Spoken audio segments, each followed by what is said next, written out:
আসসালামু আলাইকুম রহমতুল্লাহ। আশা করি সবাই ভালো আছেন। তো এটা হলো একটা কসমেটিক্সের দোকান। শাওন মামা আছে এখানে, আমি আছি।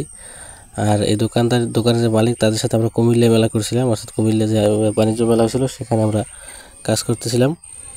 তো তাদের সেই দোকানটা আসলে ধারণ করতেছিলাম যে বর্তমান তাদের কী পরিস্থিতি, কী কী মালামাল আছে। তো দেখতেই পাইতেছেন যে চেইন থেকে শুরু করে বহুত আইটেম আছে তাদের।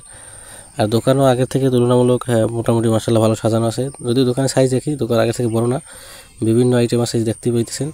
চেইন, চুড়ি, বালা, কানবালা, সব মহিলাদের আইটেম। যেহেতু কসমেটিক বলতে তো মহিলাদের সব ব্যাপার বুঝি আমরা, সবই মহিলাদের আইটেম। আপনার ভ্যানিটি ব্যাগ, পার্স ব্যাগ থেকে শুরু করে চুড়ি আইটেম সামনে দেখেন যে কত হাজার হাজার আইটেমের চুড়ি আছে, ব্যাসলাইট আছে, টিপ আছে, টিকলি আছে, মানে আপনার বিভিন্ন আইটেম। মানে এই দোকানের মালিক খুব ভালো মানুষ, খুব ভালো ব্যবহার, অত্যন্ত অমায়িক মানুষ, আমাদের সাথে খুব ফ্রেন্ডলি কথাবার্তা বলে। যদিও ব্যবসায়ী হিসেবে অনেক সিনিয়র, আমরা তো দোকানের স্টাফ, কিন্তু খুব ভালো মানে ভালো মানুষ আর কি। আমাদের সাথে খুব ভালো ব্যবহার করে, ভালো আচরণ করে, খুব ভালো কথা বলে আর কি।